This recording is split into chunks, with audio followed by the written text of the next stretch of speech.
Bukan, kamu kan Dari oversharing. nggak. Itu karena dia serem kalau ngancam. Iya. Maksudnya suka ngancem. Iya, Kamu jangan menjatuhkan image saya dong. Ya mungkin ada hal-hal yang nggak tahu karena ada juga kan pakar yang bilang bahwa walaupun dalam berhubungan kita dengan pasangan, dengan suami atau dengan pacar, kita tetap harus punya privacy. Jadi ada hal-hal yang bisa diceritakan, ada yang enggak. Cuma kan itu batasannya abu-abu ya, nggak jelas gitu. Apa sih yang bisa diceritakan sama pasangan kita atau apa yang sebaiknya kita simpan sendiri? Gitu. Baby. Ini kalau manggil gini agak serem ya. Kenapa sih? Gak boleh banget. Ada sesuatu. Gitu. Ada. Iya. Saya mau nanya. Apa? Kamu selama hampir 19 tahun ini udah cerita semua belum sama aku? Cerita apa? Atau ada yang kamu tutup? Kayak ribet gue ngomongnya. Tutup. Ya gak boleh ya. Gak boleh saya mengintimidasi suaminya. Apa ada yang kamu tutupi? Dari saya lah. apanya? Ya cerita dari semua cerita yang sudah Tentang kamu ceritakan apa? itu atau kamu justru kamu oversharing sama aku. Kayak semuanya udah diceritain. Masa? Iya. Karena nggak tahu ya kalau pasangan itu, aku kan selalu bilang bahwa pasangan itu kan harusnya jadi sahabat, jadi teman curhat, jadi teman untuk bercerita, multifungsi. Yeah. Cuma ternyata nggak tahu orang-orang ada yang memang semuanya diceritain sama pasangannya atau enggak. Nah kamu termasuk yang mana?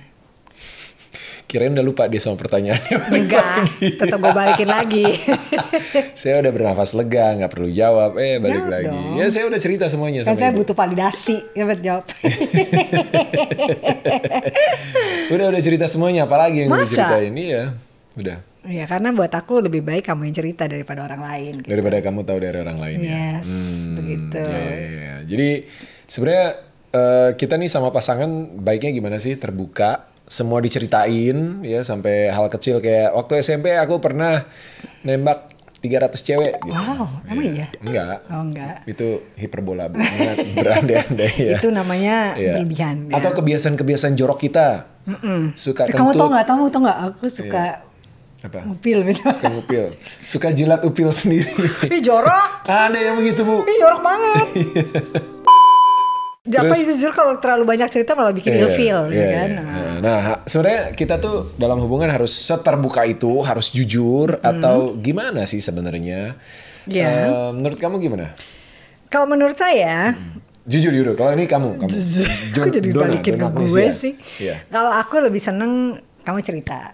Ya mungkin ada hal-hal yang nggak tahu karena ada juga kan pakar yang bilang bahwa walaupun dalam berhubungan kita dengan pasangan, dengan suami atau dengan pacar, kita tetap harus punya privacy.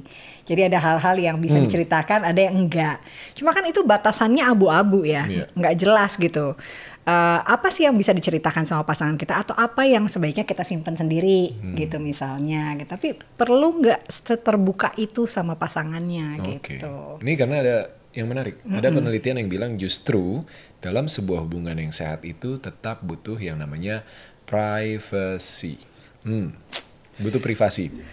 67% pasangan yang bahagia itu ternyata punya rahasia kecil yang tidak diceritakan ke pasangannya. White lies. Wow, 67%. Nah kamu masuk yang 67% atau 33%? 33%. Kamu gak bahagia dong berarti? No, 67% pasangan bahagia itu punya rahasia kecil. Artinya 33%-nya bahagia tapi nggak punya rahasia. Oh gitu.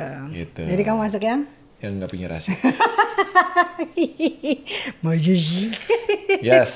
Nah. Tapi gimana caranya masa kita nyembunyiin rahasia, nyembunyiin sesuatu dari pasangan kita tapi tetap bisa bahagia? Nah ini berdasarkan Journal of Social and Personal Relationship pada tahun 2021. Itu dinyatakan 67% itu pasangan yang menyimpan rahasia itu ternyata tetap bahagia. Nah, kenapa kita nggak boleh menceritakan semuanya ke pasangan kita dan hal apa aja yang sebenarnya boleh diceritakan, apa yang tidak perlu, bagaimana batasannya dalam berbagi cerita ke pasangan, kita akan coba untuk bahas di ngode kali ini ya. Iya, kenapa nggak semua hal bisa diceritakan ke pasangan? Karena ternyata setiap orang itu tetap butuh ruang pribadi. Ya kan? Wow. Selama ini saya nggak punya ruang pribadi. Selama ini saya nggak punya ruang pribadi. Ya, jangan aku yang ngomong ya, kesannya gimana gitu. Sama kayak misalnya tadi kamu bilang kan, bukan berarti kita juga harus menyembunyikan sesuatu, tapi lebih memilih mana yang harus di-sharing atau dibagikan dengan pasangan, mana yang sebaiknya disimpan sendiri. Jadi ada hal-hal tertentu yang boleh disimpan sendiri selama itu tidak berdampak atau nggak berhubungan penting. dengan hubungan kita dengan pasangan gitu. Kadang ada hal-hal yang sebenarnya nggak penting. Terus misalnya kayak tadi kebiasaan-kebiasaan buruk, otomatis pasti kalau namanya apalagi sudah menikah ya, hidup bersama lo lagi kan pasti tahu. Ya kan, kecuali jaim terus depan pasangannya gitu. Nah ini memilih dan memilah mana yang perlu diceritakan, mana yang enggak, karena jangan sampai apa yang kita ceritakan malah bikin pasangan kita kepikiran tanpa alasan. Sebenarnya nggak penting, tapi ketika diceritain tuh ganggu gitu. Jadi stres, overthinking. Misalnya gitu detail tentang kita kerja kantoran gitu ya. ada detail tentang jam makan siang, terus ngobrol random sama teman-teman yang nggak ada hubungannya sama hubungan kita gitu. Itu ya udah gitu, selama tidak bukan cheating ya. Yes. Bukan ngobrol. ya. Tapi nah ini kalau cowok kan kadang suka obrolannya random. Gimana tuh kalau cowok gimana sih ngobrolannya? Suka obrolan random, ngomongin misalnya, sesuatu.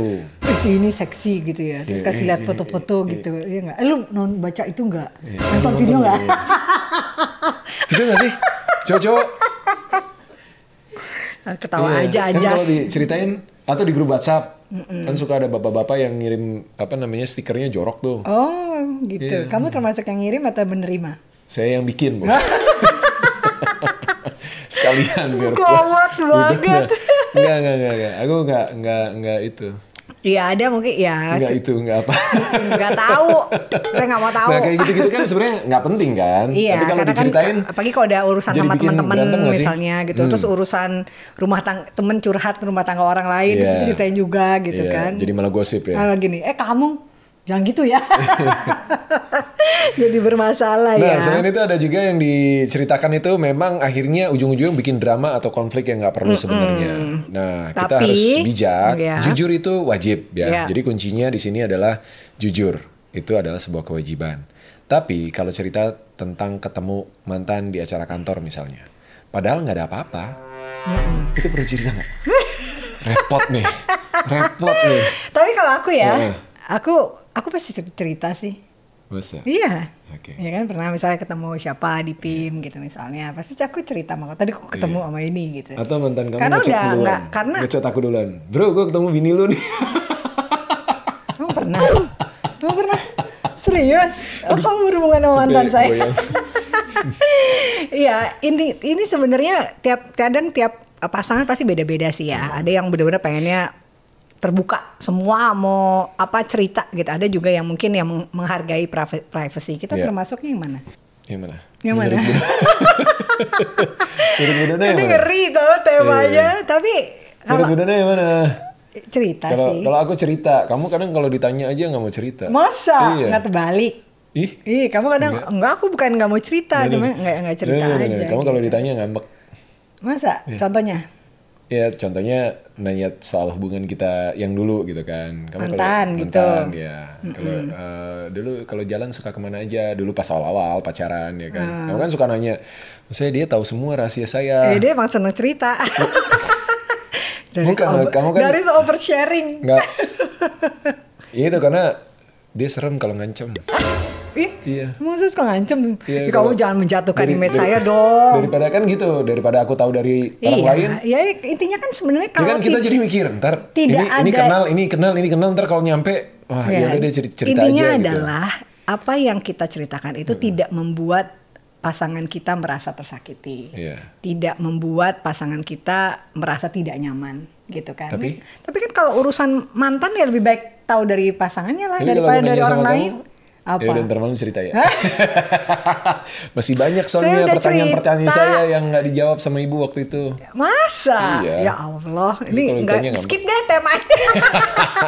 Ya tapi intinya balik ke konteks ini ya. Jadi kalau memang dirasa ketemu mantan di kantor dan nggak ada yang terjadi, kalau itu diceritain akhirnya jadi sesuatu yang bikin pasangan kita nggak nyaman, mungkin ada baiknya untuk kita tidak menceritakan. Ya tapi bukan berarti bohong ya gitu. Bukan berarti bohong, ya kan nggak mau cerita sama bohong kan ketika beda. Misalnya dalam sebuah pembicaraan berikutnya ternyata terungkap kan waktu itu kita ketemu segala macam, terus istrinya pasangannya tahu gitu. Itu kan jadi masalah pasti. Kok kamu nggak cerita ketemu sama mantan kamu? Hello.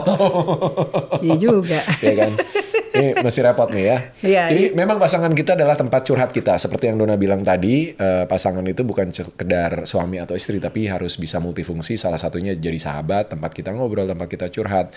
Dan kalau setiap hari kita cerita keluhan kecil yang bisa kita atasi sendiri sebenarnya, lama-lama pasangan kita juga akhirnya capek dan stres. Ya. Tapi ini mungkin konteksnya bukan ketemu mantan ya. Ketemu mantan tiap hari itu agak mengkhawatirkan. Atau chat sama mantan tiap hari gitu ya. Tapi yang pasti nih baby, menurut aku sih hubungan yang sehat itu harusnya seimbang. Oke. Iya kan, terlalu terbuka bisa bikin pasangan kita juga jadinya kewalahan lah. Karena kan setiap orang, pasangan kita pasti punya masalahnya sendiri. Tambahin lagi dengan masalah kita. Kadang juga mungkin harus tahu cerita di waktu yang tepat gitu. Jadi kalau tertutup pun misalnya itu juga nggak bagus juga sih menurut aku. Karena kan gimana pun kalau sebuah hubungan based on trust atau kepercayaan, we can share everything. Yes, gitu. Mungkin ini konteksnya lebih tepat kalau kita bicara tentang misalnya problem yang kita hadapi sehari-hari. Lalu kita cerita, itu kayak transfer energi negatif nggak sih? Iya. Iya kan? Terus kalau setiap hari problem kita ceritain ke pasangan kita terus gitu kadang kan. Apalagi problemnya sama itu lagi sama orang yang sama itu lagi. Itu kan artinya kita juga nggak belajar sebagai manusia gitu kan. Nah itu mungkin kita bisa bijak untuk ya udah nggak usah diceritain dulu gitu. Kita dealing aja, nanti kalau udah selesai baru ceritain gitu. Dan juga ternyata oversharing itu nggak bagus gitu. Salah emang gue dulu cerita. Aku kan orangnya suka ngorek-ngorek ya, jadi ternyata dia gampang dikoreknya. Bukan gampang, ibu udah tahu cerita awalnya, cuma ibu pengen tahu detailnya. Oh iya. Iya. Ya kan ceritanya taunya dari kamu juga, kalau nggak aku nggak tahu. Ya kan karena dulu kita berteman, nggak kepikiran mau jalan ya. Jadi semua rahasia saya ibu yang berteman dulu sama suaminya. Biar dia cerita semuanya. Udah dipegang semua kartunya guys. Karena ternyata oversharing itu bisa merusak hubungan loh. Iya, bisa membebani pasangan kita dengan informasi yang sebenarnya tidak perlu banget gitu ya. Dan otak manusia itu kan punya kapasitas terbatas ya untuk bisa memproses informasi, terutama informasi emosional. Iya, nah, dan kalau pasangan terus kita bombardir, kita selalu supply dengan detail-detail yang nggak relevan gitu ya. Seperti tadi masalah-masalah yang harus kita hadapin, terus hal-hal yang kecil sebenarnya kita harus bisa untuk dealing that with ourselves. Tapi pada akhirnya justru kita lempar ke pasangan kita itu bisa bikin pasangan kita kelelahan mental. Iya, emotional exhaustion. Jadi oversharing itu kayak makan buffet all you can eat gitu ya. Di awal wah enak bisa cobain semuanya gitu, tapi kalau kebanyakan begah juga akhirnya sakit perut kan ya. Tapi yang pasti kejujuran itu penting. Ya. Tapi bijaksana dalam memilih informasi yang dibagikan untuk pasangan kamu itu juga ternyata krusial ya. Yes. Nah kalau gitu gimana nih kira-kira hal yang bisa kita sharing sama pasangan itu sebenarnya apa aja sih? Nah kalau kamu perempuan, beda nggak sih perempuan sama laki-laki? Kayaknya sih beda ya. Kayak perempuan kan sebenarnya makhluk yang sangat ekspresif dan emosional gitu. Jadi kalau misalnya ada hal yang pengen diceritakan gitu, pasti lebih ke masalah perasaan, emosi ya kan.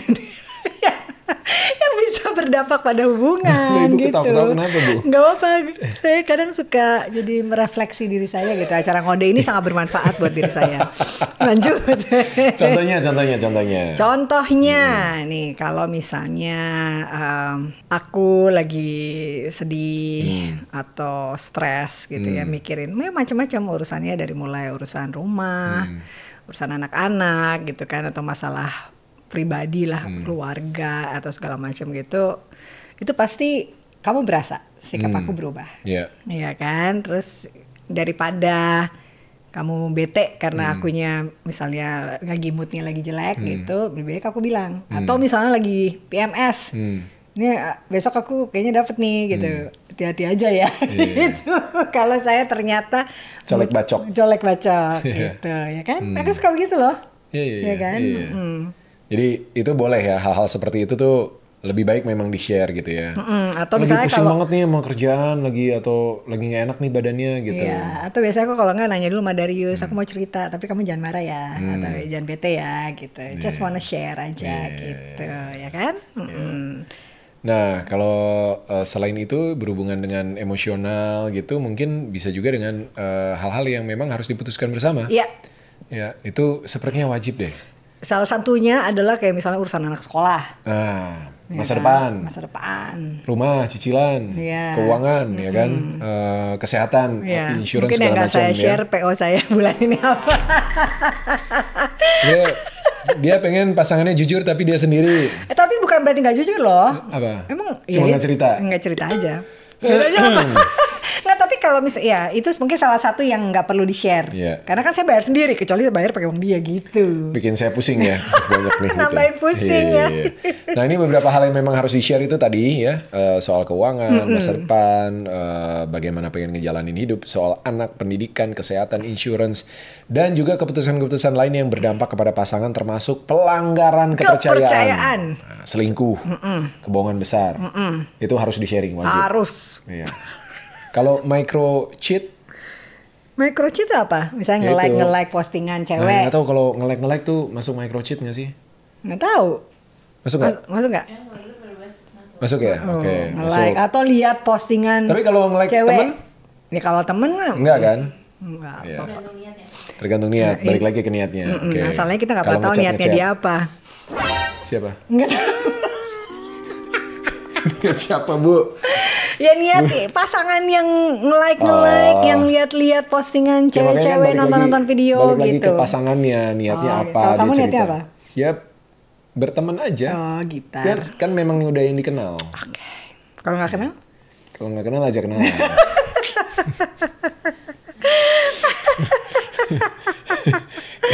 Oh, yes. Nah tadi kalau ngomongin soal masalah pekerjaan, masalah keuangan yang berhubungan dengan urusan keluarga gitu Yeah. ya. Terus juga kayak kamu kan mungkin kalau mau dapet project, Film. Ya, aku pasti cerita sama cerita. Dona. Cuma kadang sharing. nggak detail aja. Nih, Saya tahu detailnya pas udah tayang. sejak kapan? bakal Sejak saat itu. diceritain semua dianya yang lupa. Enggak. Cerita. Kamu coba bilang ada adegan gini tapi nggak detail. Lalu abis itu kamu Dia bilang. baca skenarionya. Ya, iya terus gue yang harus baca gitu. Iyalah. Ayo besok saya baca. Iya. Scanning, Bu. Oke, Iya. bisa saya putuskan tidak boleh. Dan terakhir yang mungkin perlu diceritakan juga interaksi dengan lawan jenis. Ya itu paling Iya. penting sih, karena gimana pun hal-hal seperti itu yang kalau ditutup-tutupi ya, apalagi misalnya terjadi kalau masa lalu tuh masih debatable lah, perlu nggak sih diceritain atau perlu nggak sih, karena kan ya masa lalu itu part bagian Masalah lo. masalah lo ya, tapi kalau setelah terjadi dalam Iya. ketika kita menjalin hubungan itu aku lebih pikir baik diceritakan ya, diceritakan. tapi itu juga dengan konteks yang misalnya relevan ya, gitu. Relevan untuk diceritakan. Kalau nggak ada interaksi yang aneh-aneh ya ngapain juga diceritain. Tapi kalau ada something happen gitu, lebih baik diceritakan. Ini bukan soal curiga, nggak percaya segala macam, hanya untuk menghindari kesalahpahaman. di kemudian hari. Iya, dan juga Yes. nggak membingungkan kenapa sih, ada apa sih gitu kan nggak enak pasangan kita kalau Iya. nggak tahu apa-apa. Ini ya. kenapa contohnya mantan mulu ya? Apakah yang bikin skrip bermasalah dengan mantan? Karena biasanya yang hadir itu dan mantan adalah maut jadinya Ya, ya. benar ya. Tiba-tiba mantan kita DM. Wah, ini kayaknya banyak nih kasusnya ya. Mantan DM, terus nanyain hal-hal yang biasa aja kayak nanya mobil misalnya, mobil baru atau postingan kita gitu kan. Ini nggak ngasih contoh. Ya, intinya pertanyaan-pertanyaan yang ditanyakan sama orang normal suami ya. suami saya. Emang suami misalnya kalau nanya, Iya. kalau nanya mobil baru emang dealer kerjanya kan enggak. Ngapain nanya mobil baru? Ya? Nah itu kira-kira perlu nggak diceritain kalau misalnya kayak gitu? Nah coba tolong jawab di kolom komentar. Iya. Perlu nggak masalah-masalah seperti itu cerita? Kalau tanya aku, cerita aja. Kalau nggak ada apa-apa, nggak perlu takut untuk bercerita. Iya. Cuma mungkin ya lihat kondisi, lihat mood gitu. Karena kadang cerita kita maksudnya baik, ternyata diterimanya bisa salah. Iya, gitu. karena sensitif kan, apalagi kalau ada soal mantan ya. Apalagi kalau mantan terindah ya kan. Nah, ini hal-hal memang harus kita pilah dan harus kita pikirkan lebih baik diceritakan atau tidak. ya. Tapi memang ketika itu sebuah hal yang relevan sekali dengan hubungan kita dengan pasangan kita, maka sebaiknya diceritakan. Iya, curhat berlebihan juga dengan orang lain atau tentang orang lain itu kayaknya juga nggak selalu harus diceritain deh. Misalnya kayak kita nih mungkin cewek-cewek cerita ada masalah. Kamu arisan sama teman-teman kamu, terus habis itu sisa bertiga curhat deh tuh. Bisa gitu kan? Iya bisa gitu kan, terus ada masalah dengan keluarganya atau apa gitu kan. Aku pikir ya kita juga harus menjaga. Terkait konflik-konflik domestik orang lain biarkan ya. Selama kita nggak jadi bagian dari konflik itu kan. Betul, dan selama itu juga apalagi kalau misalnya bisa mengganggu justru hubungan kita sama pasangan. Nah, gitu. Sekarang kita bahas, kita dari tadi pertanyaan kita sama nih, nentuin batasannya itu gimana sih gitu untuk berbagi cerita sama pasangan kita. Mungkin yang pertama harus kita pikirkan adalah apakah yang kita ceritakan itu akan membantu hubungan kita, ya hubungan kita dengan pasangan. Bertumbuh gitu, hubungannya menjadi bertumbuh. Kalau berbagi cerita itu bisa mempererat hubungan, bisa membuat hubungan kita bertumbuh, itu silakan ya diceritakan. Ada baiknya, ada poin positifnya. Tapi kalau ternyata cuma bikin drama, lebih baik dipikirkan lagi. Iya, itu kalau misalnya kalau urusan mantan tuh drama banget pasti kan? Pasti kan. Nggak juga lah, tapi ya, itu kadang kan ada time limitnya, baby. Apalagi mungkin masih baru, tapi kan makin kesini harusnya udah makin sama-sama tahu dan sama-sama mengerti. Masa? Gitu, ya gitu. Oke, yang kedua, perhatikan dulu apakah pasangan kita lagi di mood momen yang tepat. Itu penting sih menurut aku ya. Jangan kita nggak ngeliat momen pasangan kita juga lagi capek misalnya, lagi jenuh atau lagi punya masalah sendiri, terus kita tiba-tiba ceritain masalah kita. Jangan-jangan nanti itu malah bikin pasangan kita itu habis energinya ya. Iya, kalau aku sebenarnya lebih suka we share everything, cuma mungkin ceritanya kadang harus lihat momen. Tapi kalau buat aku ya, jadi kalau aku lebih suka ya lu cerita aja tapi lihat-lihat momennya lah gitu. Dan yang ketiga ini juga nggak kalah pentingnya adalah kita harus memahami gaya komunikasi pasangan kita. Apakah pasangan kita cenderung orang yang suka dengerin detail dan mau tahu banget gitu, atau kepo ya pasangannya ya. Nah itu harus di-fulfill berarti kan, atau pasangan kita yang ya udahlah gitu kan, yang penting nggak ada apa-apa kan, cukup tahu poin-poinnya aja gitu.